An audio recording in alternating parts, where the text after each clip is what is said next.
What's up, Taiwan? I'm Yvonne with 10 minutes of news from here in Taiwan and around the world. The head of the U.S. House Foreign Affairs Committee has arrived in Taiwan. Michael McCaul is leading a delegation of 8 lawmakers. During their visit, the group plans to meet with President Tsai and other Taiwanese leaders. The meeting will cover regional security, trade, and investment. The group will be in Taiwan until April 8th as part of a tour of the Indo-Pacific region. A great friend of America. That's how U.S. House Speaker Kevin McCarthy has described Taiwan following a highly anticipated meeting with Tsai-Ing-wen in California. The meeting went ahead despite pressure from China. From California, Leslie Liao reports.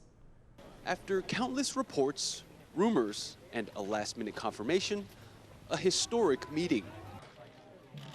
Taiwan President Tsai-Ing-wen and U.S. House Speaker Kevin McCarthy shake hands outside the Ronald Reagan Library in Simi Valley near Los Angeles.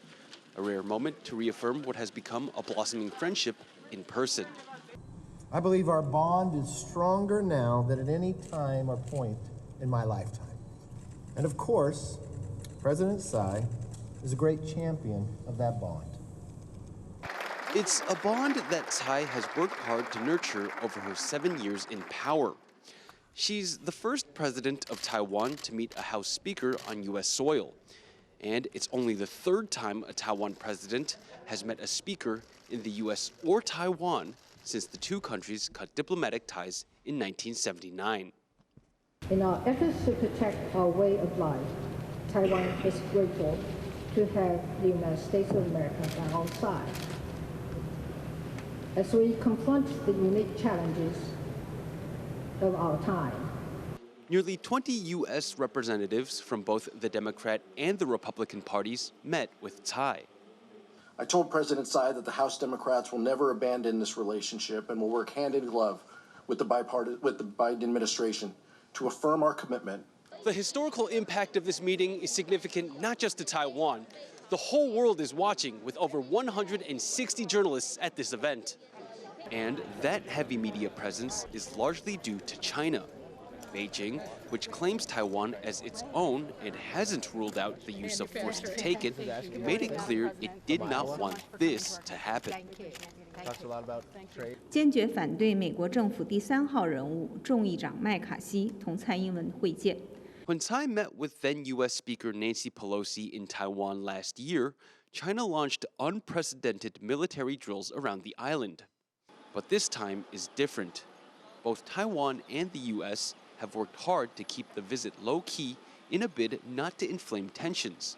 The meeting was held in California, not Washington. Tsai's trip was framed merely as a stopover, and her public appearances were kept to a minimum. But McCarthy has not ruled out a Pelosi-style visit. Are there any plans for you to come to Taiwan, or, is there any desire? I don't have any current plans, but that doesn't mean I will not go. And if there comes a time that I go, I would not go as one party only. And I would not go for a simple purpose for myself. And for Tsai, an opportunity to remind the world it must stand united to protect democracy. We once again find ourselves in a world where democracy is under threat. And the urgency of keeping the beacon of freedom shining cannot be understated. This meeting between Tsai and McCarthy is a landmark moment, a rare chance for Taiwan to stand on the global stage, and a clear signal of the friendship between Washington and Taipei. And if today is anything to go by, the two countries will stand by this crucial relationship, no matter the threats from China. Eason Sun and Leslie Liao in Simi Valley, California for TaiwanPlus. China has responded to Tsai's meeting with Kevin McCarthy by launching maritime inspections in the Taiwan Strait. But as James Chater reports, Beijing's reaction has been more muted than many expected.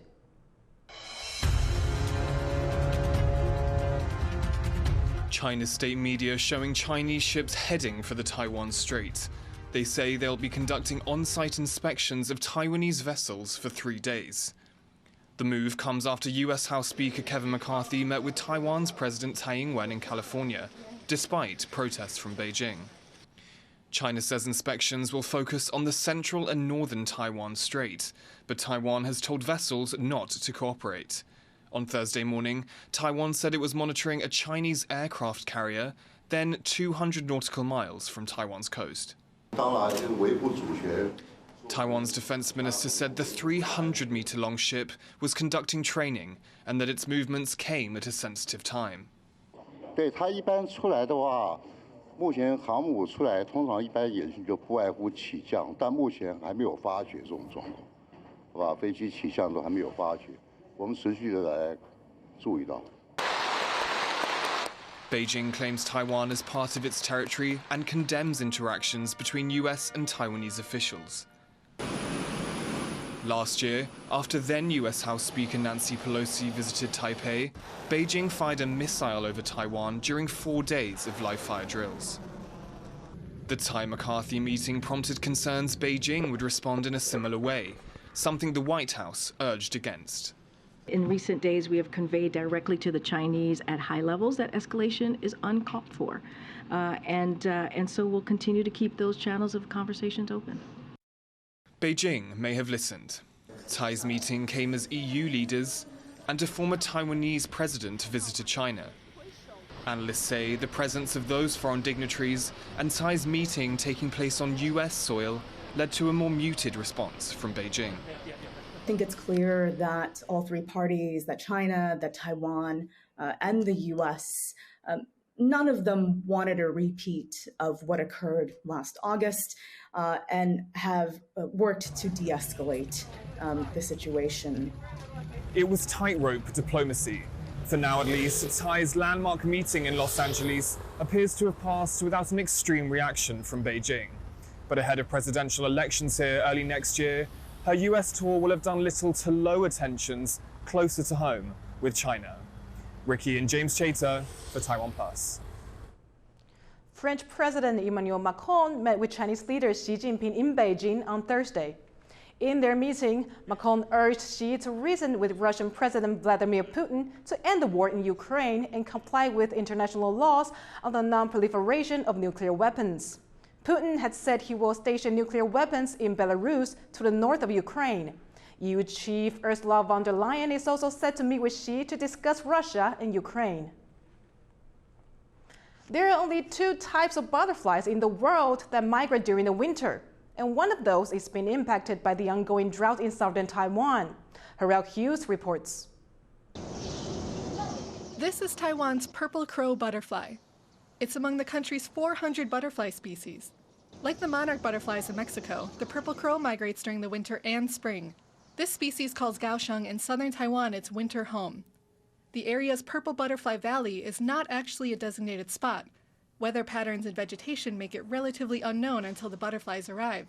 But the severe drought here has impacted the location and timing of the purple crow's migration back north by around half a month. 有比较慢从蝶谷出发，可是它还是在清明节的前后，就是有大量的紫斑蝶吊打。 Last March and April saw almost 300,000 butterflies return north. So far this year, only 86,000 have made the journey. But the Conservation Association is not concerned. 整体上来讲，今年的数量还不错。那以3月30号来讲，它是最大量是在1分钟有555只，那一整天飞下来有49000多只。 To protect the butterflies during migration, the government has set up a corridor of large nets to help butterflies safely cross highways. If their numbers exceed 250 per minute, the government closes the outer lanes of the highway. Despite this year's drought and the purple crow butterfly's late departure, Taiwan is still working to keep its title of Butterfly Kingdom. Alex Chen and Harel Hughes for TaiwanPlus. Thank you for watching What's Up Taiwan. Remember to download the TaiwanPlus app for more stories from Taiwan and around the world. Finally, today we leave you with images of Chinese artist Ai Weiwei unveiling his latest exhibition in London. I'm Yvonne Yang. Take care and see you next time.